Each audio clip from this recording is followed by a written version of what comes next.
ആമുഖങ്ങളില്ലാത്ത കറിയിലേക്ക് പോയാലോ? അയില കഴുകി വെച്ചിട്ടുണ്ട്, ചെമ്പില് വറുക്കാനായിട്ടാണ് കേട്ടോ. അപ്പോൾ നമുക്ക് ആവശ്യമുള്ള സാധനങ്ങൾ കാണാം. മുളക് പൊടി, മല്ലിപ്പൊടി, മഞ്ഞൾപ്പൊടി. ഈ കറി എൻ്റെ അമ്മായിയമ്മൻ്റെ കറിയാണ്. അമ്മ നന്നായിട്ട് കറി വയ്ക്കും, മീൻകറിയൊക്കെ അടിപൊളിയാണ്. അതുകൊണ്ട് തന്നെ അവരെ സ്പെഷ്യാലിറ്റി ഞാൻ കണ്ടത് കുറച്ച് മല്ലിപ്പൊടി കൂടുതലായിട്ട് ഇടുന്ന ഒരു കൂട്ടത്തിലാണ്. പിന്നെ സ്കിപ്പായി പോയി, സോറി. അപ്പോൾ വേണ്ട ഐറ്റംസ് എല്ലാം കണ്ടല്ലോ, നേരെ കറിയിലേക്ക് പോയാലോ? ഉലുവ ഇട്ടു, കടുക്, ഉലുവ എന്നിവ ഇടണം. കടുക് ഇടാൻ ഞങ്ങൾ വിട്ടുപോയതാണ്. അപ്പം ശേഷം നമുക്ക് കുറച്ച് വെളുത്തുള്ളി, നമ്മൾ നീളത്തിൽ അരിഞ്ഞിട്ട വെളുത്തുള്ളിയും അതുപോലെ തന്നെ ചെറുത കുനുകുനാന്നിരിഞ്ഞിട്ടുള്ള ഇഞ്ചി, ഇത് ആദ്യം ഇട്ട് കൊടുക്കണം. ഇത് രണ്ടും ഇട്ടിട്ട് ജസ്റ്റ് ഒന്ന് മൂത്ത് വരുന്ന സമയത്താണ് ബാക്കിയുള്ളതെല്ലാം നമ്മൾ ആഡ് ചെയ്യുന്നത്.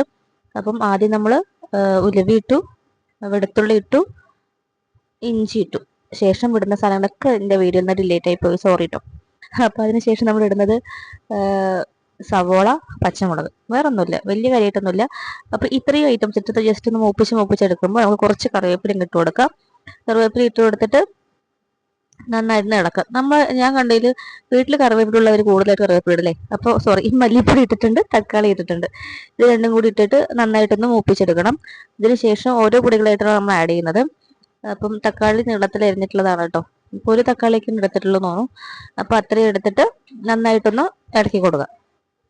ശേഷം നമുക്ക് ഓരോ പൊടികളായിട്ട് ആഡ് ചെയ്ത് ഇങ്ങനെ മൂത്ത് വരുന്നതനുസരിച്ച് മൂപ്പിച്ച് കൊടുക്കണം. അപ്പോൾ നമ്മൾ മുളക് പൊടി, മഞ്ഞൾപ്പൊടിയും കൂടി ഇട്ട് കൊടുക്കണം. ആദ്യം മല്ലിപ്പൊടിയാണ് ഇട്ട് കൊടുത്തത്. അതിനുശേഷം മുളക് പൊടി, മഞ്ഞൾപ്പൊടി ഇട്ടിട്ട് ഒന്ന് ഇതുപോലെ തന്നെ ഒന്ന് ചൂടാക്കി എടുക്കുകയാണ്. ഇങ്ങനെ നമ്മുടെ ഈ മൂപ്പിനാണ് ടേസ്റ്റ് നമ്മൾ പറയുന്നത് കേട്ടിട്ടുള്ളത്. അതായത് നമ്മൾ നന്നായിട്ട് ഇങ്ങനെ ചൂടാക്കി എടുക്കണം എന്നാണ് പറയാറ്.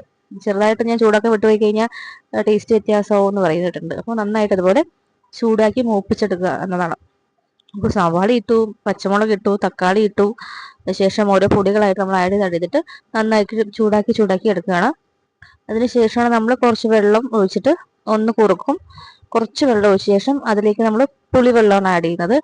കുറച്ച് പുളി ആദ്യമേ എടുത്ത് വെച്ചിട്ടുണ്ടായിരുന്നു. ആ പുളിവെള്ളം നന്നായിട്ട് പിഴിഞ്ഞൊഴിച്ച ശേഷം നന്നായിട്ട് ഇളക്കി വെക്കുക. ഇളക്കിയ ശേഷം നമ്മൾ ഇതിനിടെ ഉപയോഗിക്കുന്നത് തേങ്ങയാണ്. നമ്മൾ തേങ്ങ അരച്ച് നേരെ തേക്കുന്നില്ല, എന്നാൽ തേങ്ങ പാലും ചേർക്കുന്നില്ല.